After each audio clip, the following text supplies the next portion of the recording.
সাংবাদিক দম্পতি সাগর সারোয়ার ও মেহেরুন রুনি হত্যা মামলার তদন্ত প্রতিবেদন দাখিলের সময় আবারও পিছিয়ে গেছে। আগামী 15 এপ্রিল নতুন দিন ধার্য করেছেন আদালত।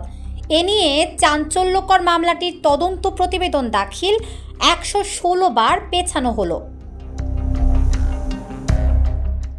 সর্বশেষ রোববার মামলার তদন্ত প্রতিবেদন দাখিলের জন্য দিন ধার্য ছিল, তবে তদন্তকারী কর্মকর্তা ও পিবিআইয়ের অতিরিক্ত এসপি মোহাম্মদ আজিজুল হক আদালতে প্রতিবেদন দাখিল করতে পারেননি।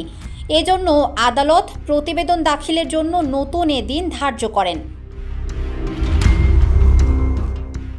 আলোচিত মামলার আসামিরা হলেন রফিকুল ইসলাম, বকুল মিয়া, মাসুম মিন্টু, কামরুল ইসলাম ওরফে অরুণ, আবু সাইদ, সাগররুনির বাড়ির 2 নিরাপত্তারক্ষী পলাশ রুদ্রপাল ও এনায়েত আহমেদ এবং তাদের বন্ধু তানভীর রহমান খান। এদের মধ্যে তানভীর ও পলাশ জামিনে রয়েছেন, বাকিরা কারাগারে। 2012 সালের 11 ফেব্রুয়ারি মাছরাঙা টেলিভিশনের বার্তা সম্পাদক সাগর সারোয়ার ও এটিএন বাংলার জ্যেষ্ঠ প্রতিবেদক মেহেরুন রুনিকে হত্যা করা হয়। এরপর নিহত রুনির ভাই নওশের আলম রোমান শেরেবাংলা নগর থানায় একটি হত্যা মামলা করেন। প্রথমে মামলা তদন্ত কর্মকর্তা ছিলেন ওই থানার এক উপপরিদর্শক এসআই। 4 দিন পর চাঞ্চল্যকর এই হত্যা মামলার তদন্তভার ঢাকা মহানগর গোয়েন্দা পুলিশ ডিবির কাছে হস্তান্তর করা হয়। 2 মাসেরও বেশি সময় তদন্ত করে রহস্য উদ্ঘাটনে ব্যর্থ হয় ডিবি।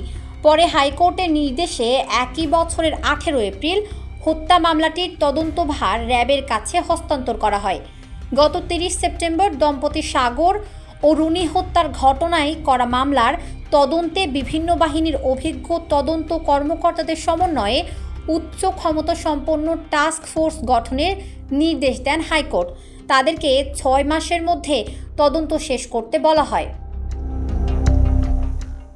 একই সঙ্গে মামলার তদন্ত থেকে র্যাবকে সরিয়ে দেওয়ারও আদেশ দেওয়া হয়। রাষ্ট্রপক্ষের আবেদনের শুনানি নিয়ে বিচারপতি ফারা মাহবুব ও বিচারপতি মোহাম্মদ মাহবুবুল ইসলামের হাইকোর্ট বেঞ্চ এই আদেশ দেন। এ বিষয়ে পরবর্তী আদেশের জন্য আগামী 6 এপ্রিল দিন ধার্য করা হয়। পরে 17 অক্টোবর হাইকোর্টের নির্দেশে স্বরাষ্ট্র মন্ত্রণালয়ের জননিরাপত্তা বিভাগ থেকে টাস্ক ফোর্স গঠন করে প্রজ্ঞাপন জারি করা হয়। এতে পিবিআই প্রধানকে আহ্বায়ক করে 4 সদস্যের উচ্চ পর্যায়ের টাস্ক ফোর্স কমিটি গঠন করা হয়েছে।